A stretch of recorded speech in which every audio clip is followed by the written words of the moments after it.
pagi para rekan pastor, suster, frater, Bapak Ibu, saudari-saudara, baik yang hadir dalam gereja katedral ini maupun yang mengambil bagian dalam perayaan Ekaristi pada hari ini dari rumah. Minggu yang lalu, tanggal 10 Oktober, di Roma, Paus Fransiskus secara resmi membuka sinode para uskup yang mempunyai model istimewa pada tahun ini. Dipersiapkan dalam kurang lebih 2 tahun, 2021 sampai 2023. Dan pada hari ini, hari Minggu ini, Minggu yang ke-29, di seluruh dunia, di setiap katedral keuskupan-keuskupan, secara resmi pula dibuka sinode itu untuk tingkat keuskupan. Berarti pada hari ini seluruh gereja, dan gereja adalah kita, umat Allah, sebagai satu keluarga besar sedunia,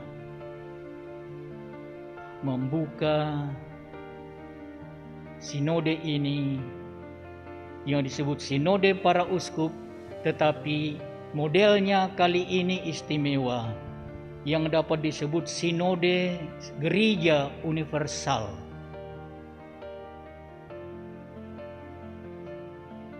Ini paling kurang dalam milenium kedua pertama kali diadakan model ini.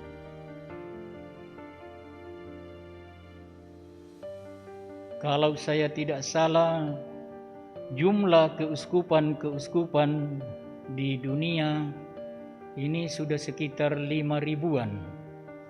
Jadi di sekitar 5.000 katedral di seluruh dunia pada hari ini, sinode gereja universal ini dibuka secara resmi untuk tingkat keuskupan.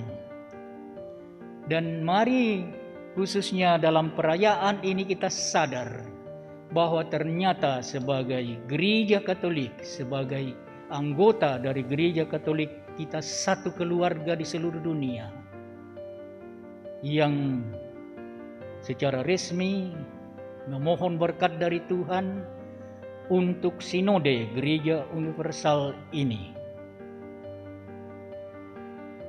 Yang kita kenal selama ini adalah sinode tingkat gereja lokal, sinode keuskupan, yang untuk keuskupan kita, gereja lokal Keuskupan Agung Makassar, dalam perjalanan sejarahnya baru 2 kali diadakan. Yang pertama tahun 1999 dan yang kedua tahun 2012 dalam rangka memperingati usia 75 tahun gereja lokal kita. Dan bentuknya sinode itu, sinode berarti berjalan bersama. Sin hodos, sin itu bersama, hodos itu jalan. Sehingga sinode berarti seluruh gereja berjalan bersama sebagai satu keluarga, satu persaudaraan, satu komunio, satu persekutuan cinta kasih dalam Yesus Kristus.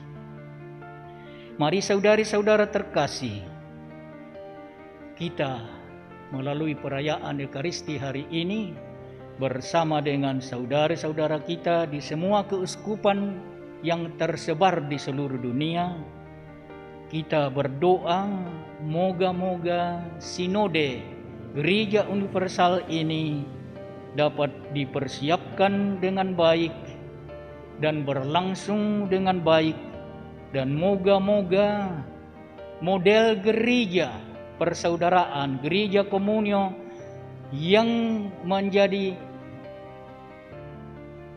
unsur konstitutif dari gereja berjalan bersama, yang modelnya itu ada dalam Kisah Para Rasul bab 2 ayat 41 sampai 47. Gereja yang sehati sejiwa, yang bersaudara satu sama lain. Itu dalam kesempatan penuh rahmat tahun 2021 sampai 2023, kita rayakan lagi berkat inspirasi yang diterima oleh hamba dari para hamba, Servus Servorum Paus Fransiskus, yang mau mengembalikan lagi model komunio, persekutuan, persaudaraan gereja sebagaimana ada pada awalnya. Kita semua bersatu pada dalam iman akan Kristus yang kita ikrarkan ketika kita dibaptis. Oleh karena itu, marilah kita mengawali perayaan Ekaristi pembukaan Sinode Gereja Universal ini pada tingkat keuskupan dengan mengenangkan pembaptisan kita yang telah mempersatukan kita semua sebagai anak-anak Allah yang dipanggil kepada kekudusan. Mari kita mengungkapkan rasa tobat kita, rasa penyesalan atas dosa-dosa kita, dengan terlebih dahulu kita akan diperciki air suci sebagai tanda tobat, tanda kenangan akan pembaptisan kita, sambil menyanyikan lagu Asperges Me.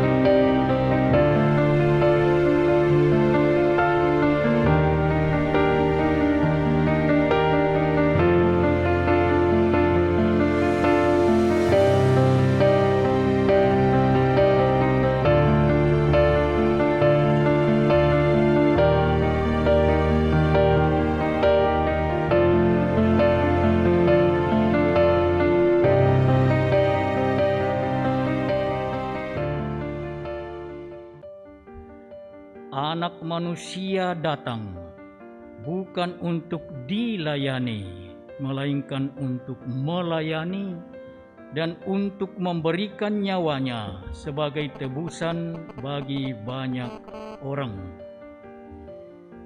Saudari-saudara yang dikasihi Tuhan, sangat menarik merenungkan kisah Injil pada hari ini.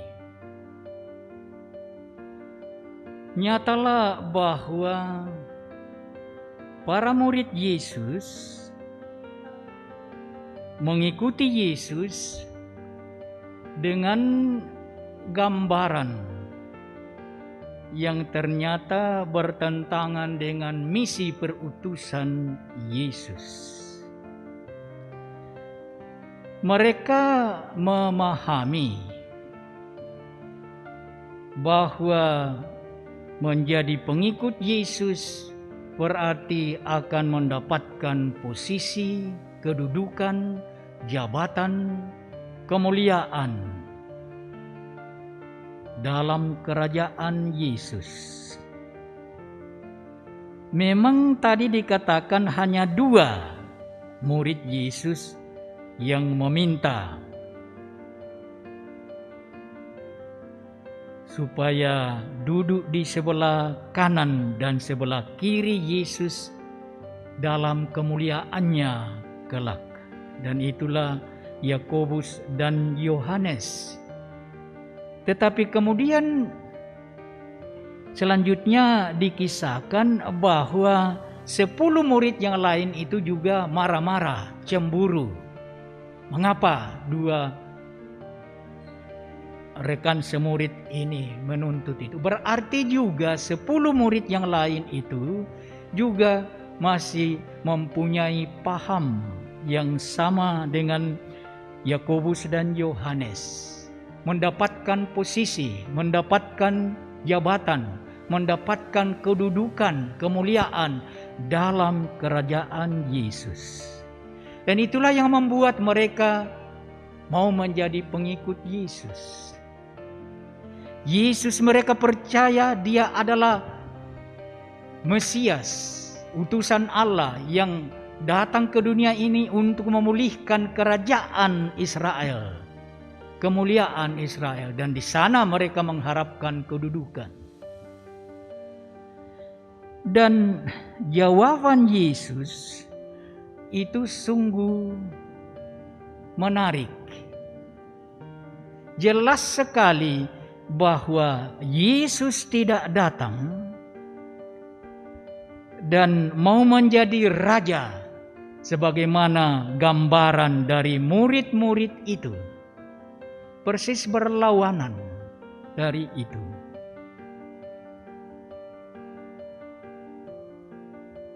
Mampukah kamu memikul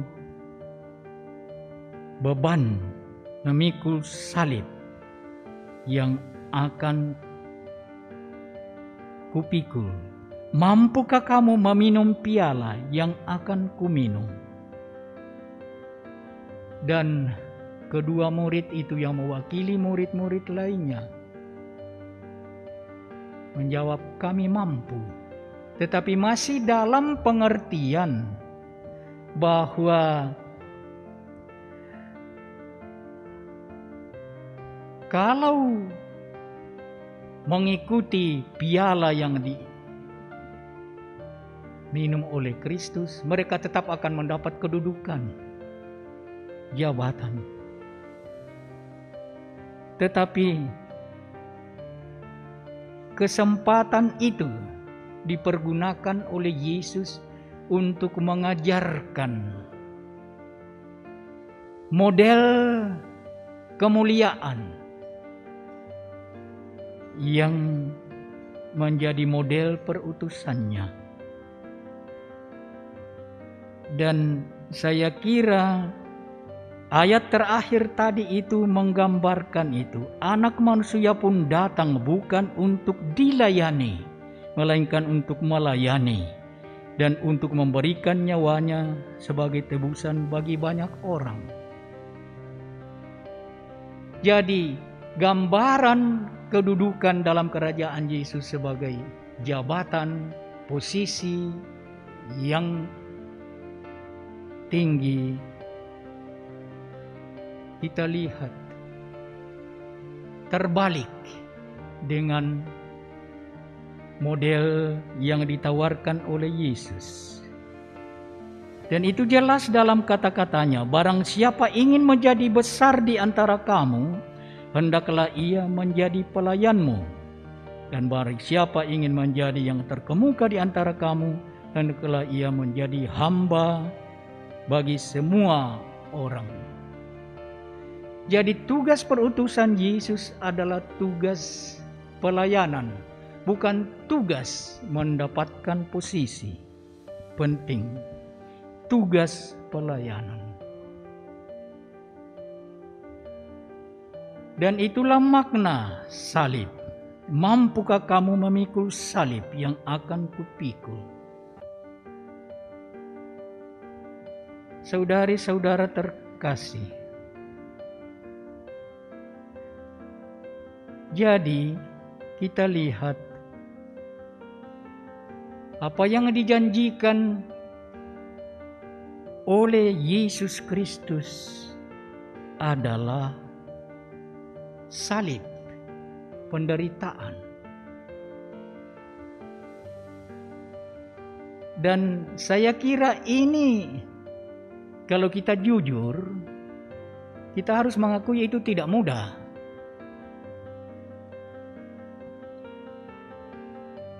Terakhir muncul dalam gereja, dan khususnya itu muncul dalam gereja-gereja non-Katolik, apa yang disebut teologi kesejahteraan, teologi kesuksesan, yang intinya kurang lebih adalah kalau aku dicintai oleh Allah, maka aku akan diberinya rasa aman, kebaikan, hidup yang sehat, kaya, sejahtera. Kalau aku dicintai oleh Allah. Tetapi teologi seperti itu jauh daripada apa yang diajarkan oleh Yesus. Kalau Anda mau menjadi besar, jadilah kecil. Kalau Anda mau menjadi tuan, jadilah hamba. Dan itulah jalan yang diikuti oleh Yesus. Oleh karena itulah, teologi sukses sesungguhnya tidak punya landasan biblis.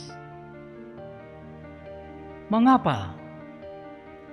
Karena Yesus Kristus datang bukan untuk dilayani, bukan untuk kepentingan dirinya sendiri, tetapi untuk kepentingan sesama.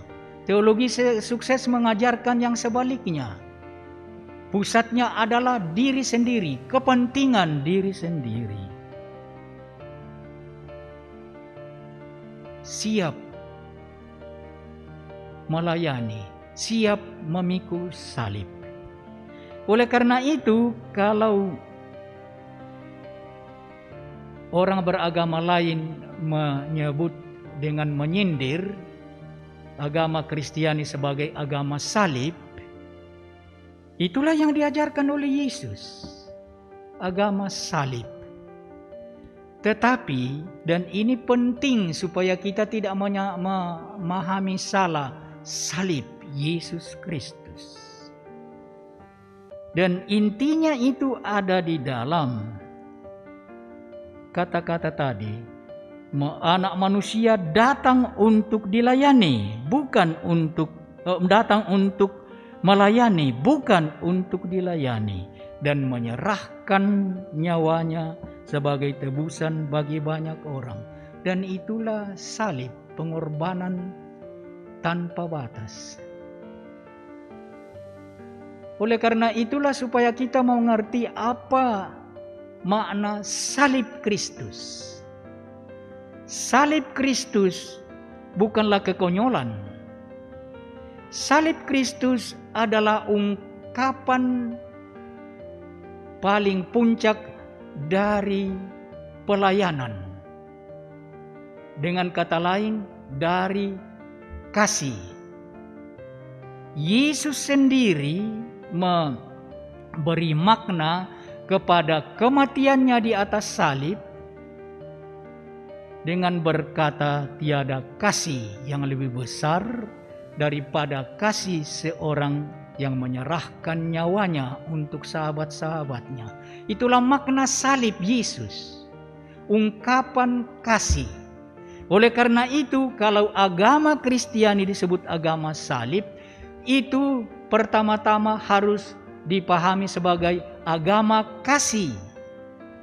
Salib Yesus Kristus, menurut Santo Paulus dalam surat yang pertama kepada salib Yesus Kristus yang adalah batu sandungan bagi orang Yahudi, karena bagi orang Yahudi itu salib adalah tanda bahwa orang itu dikutuk oleh Allah, dan siapa yang dikutuk oleh adalah pendosa. Maka ketika murid-murid mengatakan dia yang disalib, Yesus yang disalib itu bangkit, itu menjadi batu sandungan bagi orang Yahudi. Karena bagaimana mungkin orang yang dikutuk oleh Allah dan itu tanda pendosa besar, bisa dimuliakan oleh Allah. Dan itulah misteri Kristen, karena salib yang merupakan batu sandungan bagi orang Yahudi dan kebodohan bagi orang-orang bukan Yahudi. Dan kita adalah orang-orang bukan Yahudi. Siapa dari kita yang mau menderita, mati konyol, memikul salib? Tidak ada. Jadi kalau salib itu salib Kristus itu kita pandang tanpa melihat dasarnya, lalu memang kita adalah orang-orang yang konyol, yang bodoh. Tetapi salib Kristus adalah ungkapan kasih tanpa batas, ungkapan pelayanan Yesus terhadap umat manusia. Dia menyerahkan nyawanya untuk tebusan bagi seluruh umat manusia. Maka salib Kristus adalah ungkapan kasih tanpa batas. Oleh karena itu, ketika kita mengatakan bangga dengan salib Kristus yang adalah kebijakan Allah, salib yang adalah batu sandungan bagi orang Yahudi dan kebodohan bagi orang bukan Yahudi, bagi orang yang percaya, salib adalah kebijaksanaan Allah. Dan kebijaksanaan Allah itu intinya apa? Tanda kasih. Kasih Allah. Salib adalah tanda kasih tanpa batas dari Allah. Saudari-saudara terkasih, dan itulah ketika agama kita disebut agama salib, kita harus bangga. Karena itu sama dengan agama kasih. Kasih tanpa pengorbanan bukan kasih sejati. Dan Yesus menyerahkan nyawanya untuk semua manusia. Sehingga saudari-saudara terkasih,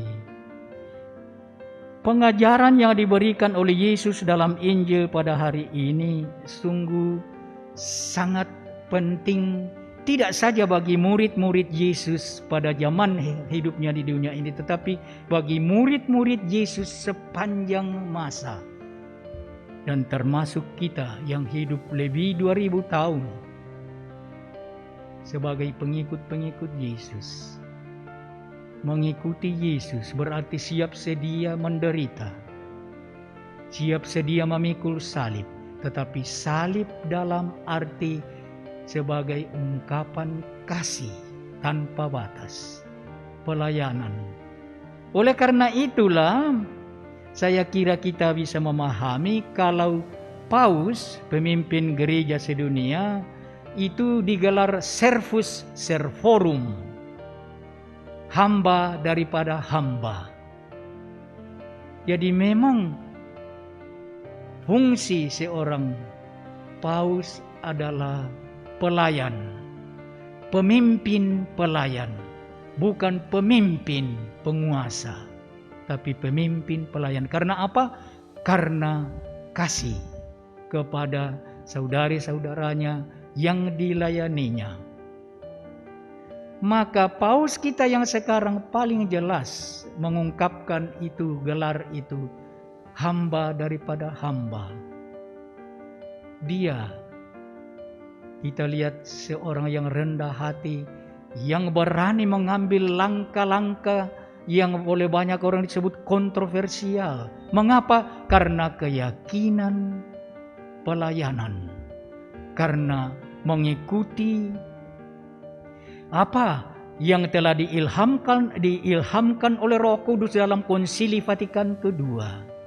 Gereja bukan sebuah institusi berkuasa, tapi gereja adalah pelayanan. Dan karena itu pimpinan gereja universal itu adalah hamba daripada hamba. Paus kita yang sekarang mengambil dan menempuh begitu banyak terobosan yang banyak dikritik. Dan bahkan ada yang mengatakan Paus yang sekarang ini sesat. Tetapi dia melangkah maju dengan keyakinan apa yang dia buat itu hanya melaksanakan apa yang menjadi keputusan dari Konsili Vatikan kedua. Dan minggu yang lalu dia mengembalikan model gereja yang ada sejak awal, tetapi kemudian setelah gereja itu terserat dalam struktur sosial kemasyarakatan Eropa,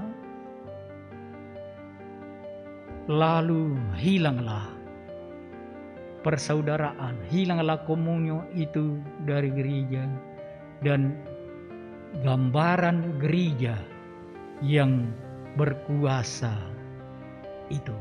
Dan itulah yang di Eropa melahirkan apa yang disebut klerikalisme, yang menyebabkan kemudian banyak umat yang meninggalkan gereja.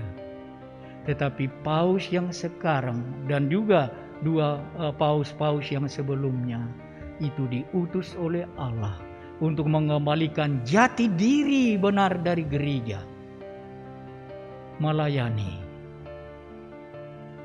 Dan minggu yang lalu dia mengembalikan satu model dari gereja yang melayani, gereja yang menekankan persekutuan, persaudaraan, dengan mengumumkan sinode para uskup, tetapi yang modelnya berupa sinode diosesan, di mana ditekankan bahwa dalam sinode para uskup itu seluruh umat sebagai anggota gereja dari seluruh dunia harus dilibatkan.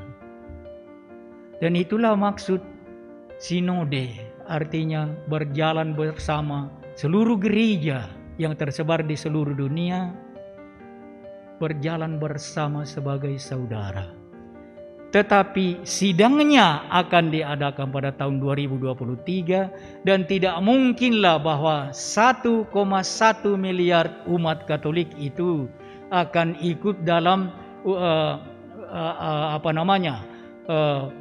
pelaksanaan persidangan yang disebut sinode itu. Tetapi seluruh anggota gereja dilibatkan dengan mendengar sampai pada tingkat basis pendapat umat. Dan karena itulah sinode gereja universal yang akan terlaksana tahun 2023 itu dipersiapkan dengan melibatkan seluruh anggota gereja. Dan karena itu pada hari ini sebagai persiapan untuk sinode gereja universal itu diresmikan akan dimulai pada setiap keuskupan di seluruh dunia. Hari ini di semua gereja katedral seluruh dunia, uskup membuka secara resmi sinode gereja universal itu, di mana diminta supaya pendapat seluruh umat itu didengar dan dikumpulkan dan dirumuskan, lalu kemudian dikirim untuk kita di Indonesia ke Konferensi Wali Gereja Indonesia yang akan menyimpulkannya dan mengirimnya ke panitia sinode para uskup itu di Roma. Tetapi untuk keuskupan kita beruntung sebetulnya, karena sebetulnya kita sudah sampai pada tingkat implementasi dari sinode keuskupan itu.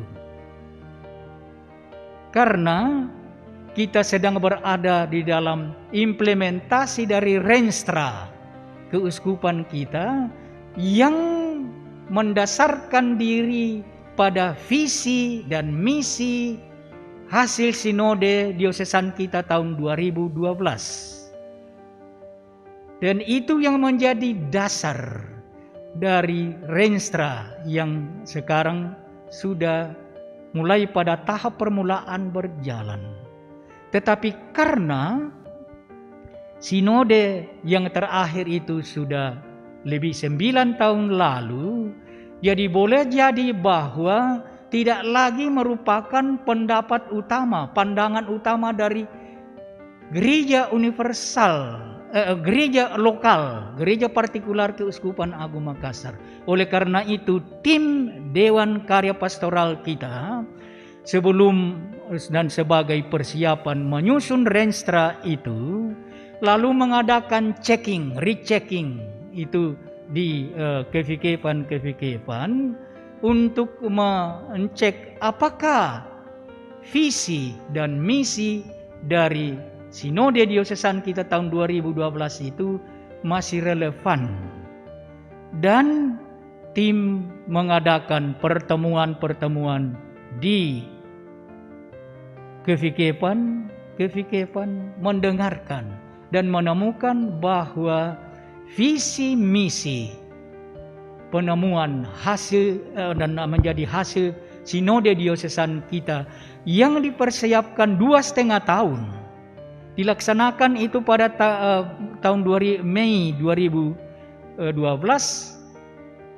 tetapi dipersiapkan hampir 2,5 tahun karena SK panitia, baik panitia pengarah maupun panitia pelaksana sudah dibentuk lewat SK pada Januari 2010 dan mereka mempersiapkan diri dan sungguh mendengarkan pandangan dari umat dari basis, baik basis teritorial parokial maupun basis keluarga.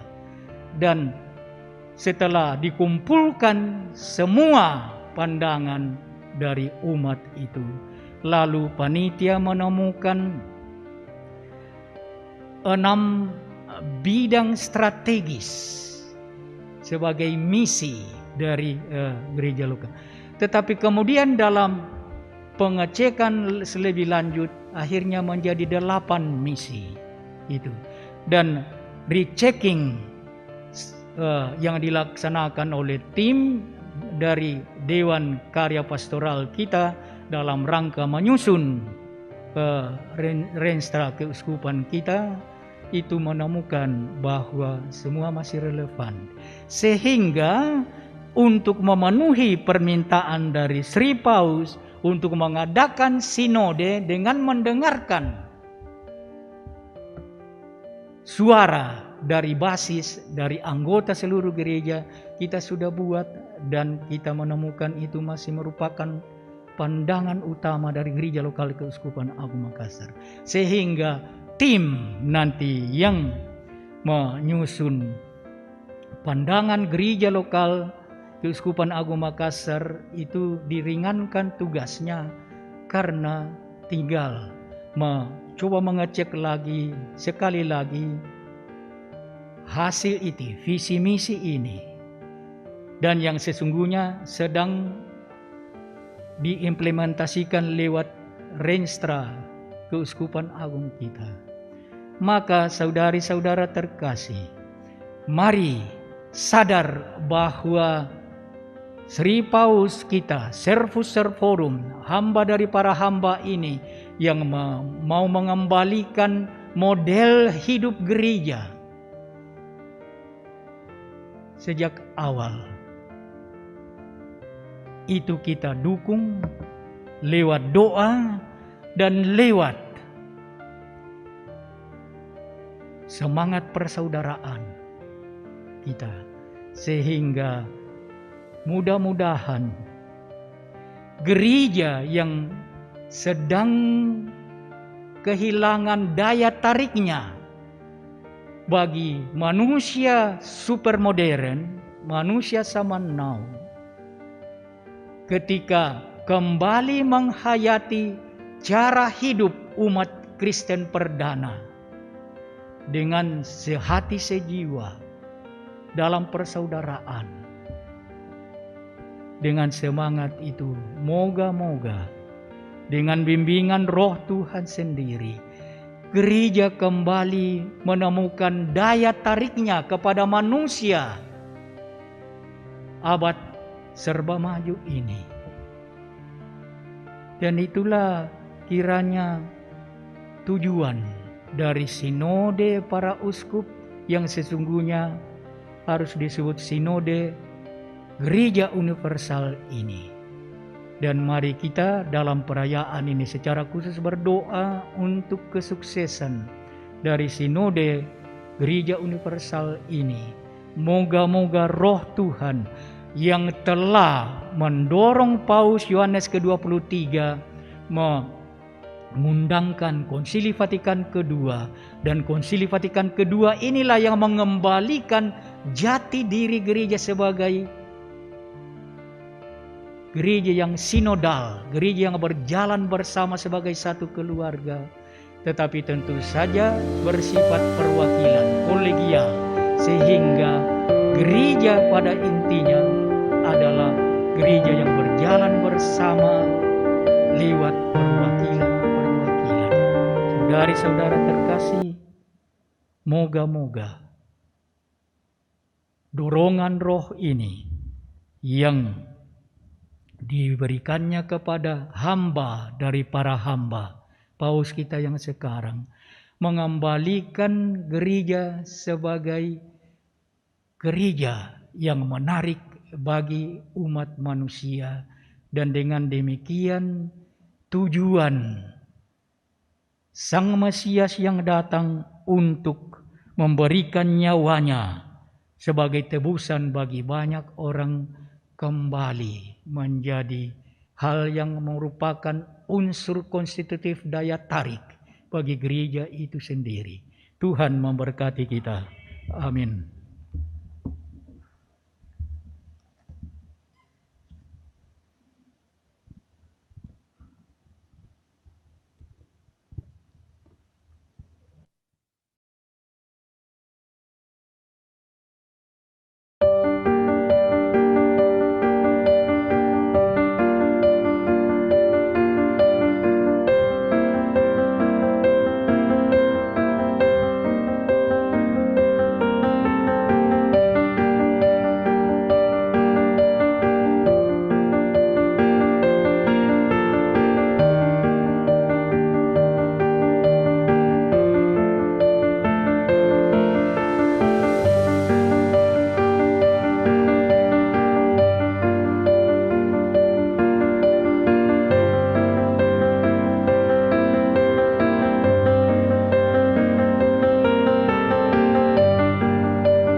Kita doakan doa mohon bimbingan Roh Kudus agar sinode ini dapat berjalan dengan lancar. Kita berdoa bersama-sama. Kami berdiri di hadapan-Mu, ya Roh Kudus, pada saat kami berkumpul dalam nama-Mu, bersama-Mu sendiri yang membimbing kami, membuat diri-Mu nyaman berdiam di hati kami. Ajarlah kami jalan yang harus kami tempuh dan bagaimana kami harus mengikuti jalan itu. Kami lemah dan berdosa. Jangan biarkan kami mendukung kekacauan. Jangan biarkan kebodohan menuntun kami ke jalan yang salah. Jangan pula keberpihakan mempengaruhi tindakan-tindakan kami. Kiranya kami menemukan di dalam Engkau kesatuan kami, agar kami boleh berjalan menuju kehidupan abadi dan tidak menyimpang dari jalan kebenaran dan apa yang benar. Semua ini kami mohon kepadamu yang berkarya di setiap tempat dan waktu, dalam persekutuan dengan Bapa dan Putra, kini dan sepanjang segala masa. Amin. Gong akan dipukul oleh Bapak Uskup sebagai tanda pembukaan resmi Sinode para Uskup Sedunia dan pada tingkat Keuskupan Agung Makassar secara resmi dimulai hari ini.